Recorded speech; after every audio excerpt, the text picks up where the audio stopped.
Recent revelations have given us an expanded understanding of the Little Nightmares universe, the likes of which regular visitors like us have been dreaming of for the last 8 years. These new stories, facets, angles and accounts have confirmed suspicions that the nowhere itself is indeed a trans-dimensional realm, a world which runs parallel to our own, one that we're only able to access if a mysterious set of stipulations are met.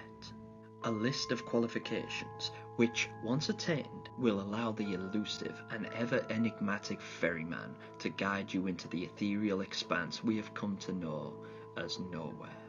An expanse that it has been implied we can escape, which had me wondering, little ones, if we were to somehow navigate this nightmarish plane and find our way back to the waking world, where exactly would we emerge? And perhaps more curiously, when? This is the Purgatory Theory.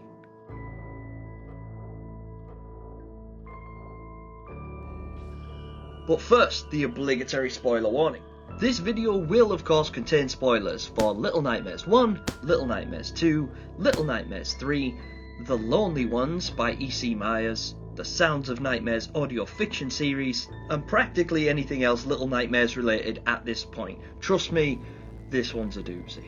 And as always, a huge shout out to legendary Little Nightmares content creator It's Just Jord, the man who inspired me to make my first ever theory video, and by extension, this one. As usual, his link will be featured in the channel description below, don't forget to check it out.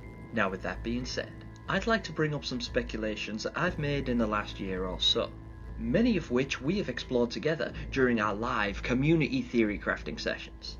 We have observed that the nowhere itself seems to be constructed of warped and distorted assets from everyday life, from Oriental style restaurants to European residential areas to historic civilizations lost to time.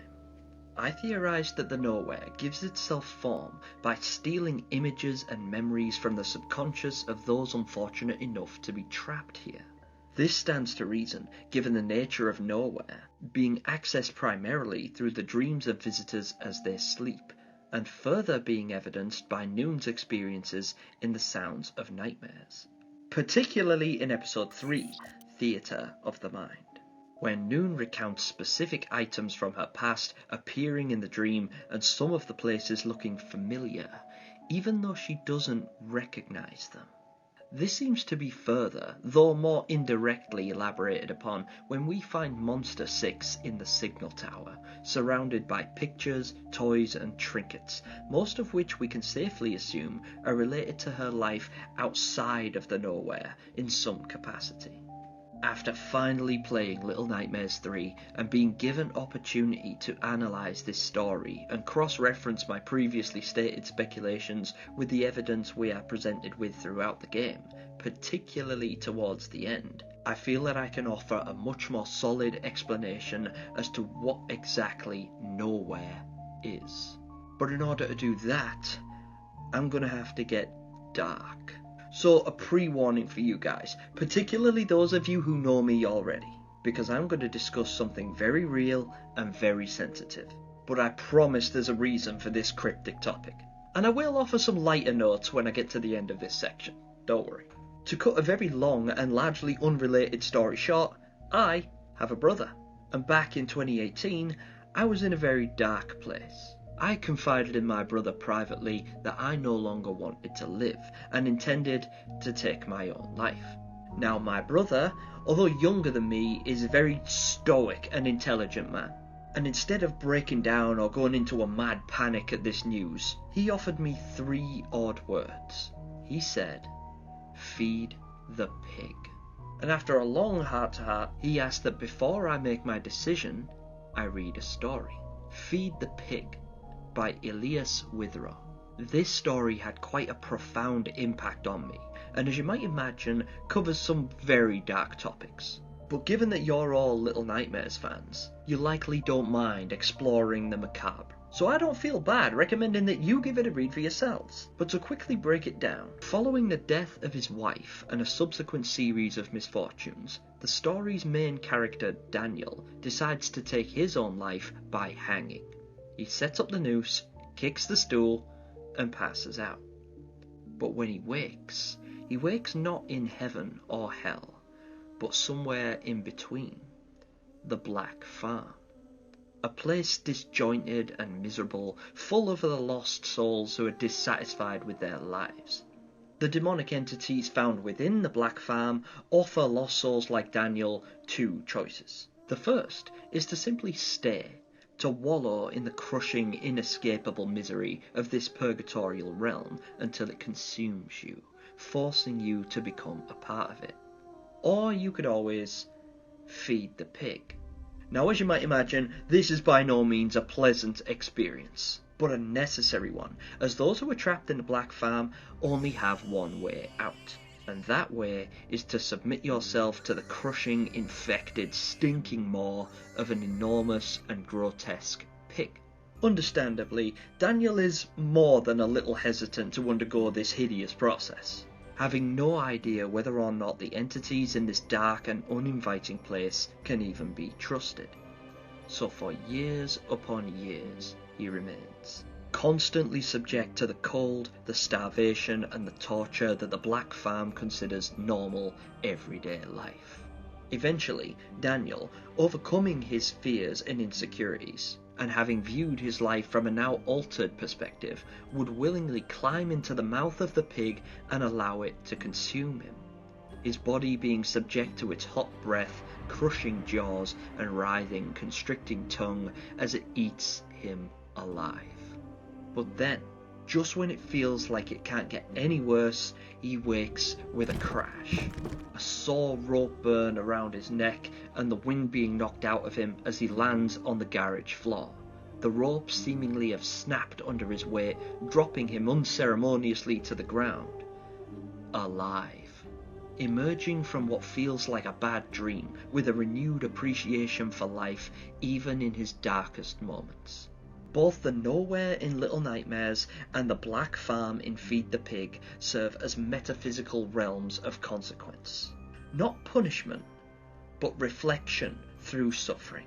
They both exist as distorted mirrors of reality, forcing those who've lost their will to live to confront the very essence of what they've abandoned. In Feed the Pig, Daniel's torment in the Black Farm is essentially the universe's way of forcing him to feel the weight of life again, even through horror. Likewise, the Nowhere molds itself around the traumas, fears, and regrets of children, using nightmare logic and oppressive symbolism to rekindle that same primal instinct, to survive. If we treat the Nowhere as a kind of spiritual purgatory for the lost and hopeless, then the ferryman becomes analogous to the pig. Not a villain, but a process. Both entities are gatekeepers of transformation. They take the broken and force them through a crucible of suffering, and either return them to the waking world changed, or consume them entirely. Something similar can be found a little closer to home. A tale likely more familiar to those of us who prefer a visual story rather than a mental one. Henry Selick's Coraline is often used to bring attention to similarities between these worlds. The yellow raincoat, the distorted yet familiar denizens of a parallel world. But again, with this new information, let's look at the narrative in general as well as the aesthetic. Coraline is miserable, bored and lonely. She feels neglected by her family and dissociated from those around her. So when she discovers a gateway to another world, she's quite prepared to leave her dull life behind in favour of a new one. It's only once she discovers what this new world expects of her that she starts to recognise what she has: a home, a family, a friend. And similarly to the other stories in question, she too is only able to awaken with renewed appreciation once she's overcome the horrors that exist beyond the veil. Now, getting back to Little Nightmares. If we consider the nature of the Nowhere and the stories we know from recent works such as The Lonely Ones by E.C. Myers or the Sounds of Nightmares audio series, we can see the one thing that the visitors have in common. Each of these poor unfortunate souls share the fact that they all found their way to the nowhere during a pause, the ferryman's guiding hand pulling them across the sill just as they're on the brink of death, whether it be hanging by a rope, starving to death, or drowning in their grandmother's pool. Even the slow pull of a debilitating brain tumour. Each of our protagonists, deprived of hope and devoid of the will to live, are snatched from reality and guided to the enigmatic, timeless dimension that is the nowhere. Their physical bodies being essentially suspended in time while they undergo their psychomacy. Each visitor walking the interstice and being subject to trials unique to their own personal struggles. This suspension is characterized by the bronze pocket watch Ruse is carrying, frozen, depicting the time of her reality when she crossed the sill. Throughout the story, we can read that each of these characters can be seen metaphorically embracing death, potentially still seeing it as an escape from their reality, their sadness, or their pain.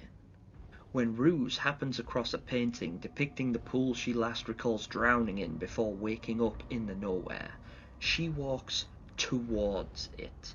When Feast, a starving, emaciated boy, happens across food and sources of energy, he actively resists eating them, choosing instead to pass them by despite his debilitating hunger, unlike some people. Granted, given the description, most people would avoid fleshy grey chunks of meat, right?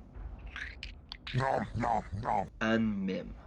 After being taken by the performer, she's separated from her primary visual reference, the rope around her neck. Perhaps the most blunt and definitive clue which I feel best substantiate this theory. Once rescued by her friends and reunited with the noose that theoretically resembles her last memory, she literally embraces it, cradling it like a doll before putting it back on. Each of these descriptions, which I'll try to include references to on screen, each adds substance to this theory. A theory which, if correct, when cross-referenced with stories like Ilias Witherow's Feed the Pig and Neil Gaiman's Coraline, seems to echo Cabatus's myths, ancient stories about a hero's journey down to the underworld to retrieve a person, object, or knowledge, followed by an ascent back to the surface. Fun fact, authors often describe these type of journeys as descents.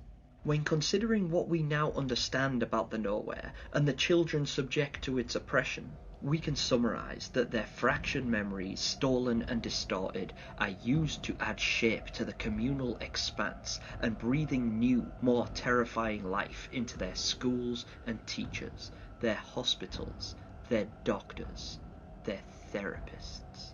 Every visitor of the nowhere faces their own psychomacy, a battle for the soul, waged in the silence between life and death.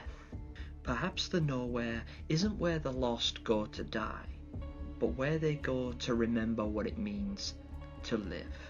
There is much more to unpack about the nowhere and the litany of evidence to come, given that we still have so much to anticipate as a community. The Secrets of the Spiral DLC, The Sounds of Nightmares Season 2, Descent to Nowhere, and much, much more. So bear this theory in mind, children. We definitely don't have all the answers, and we likely never will.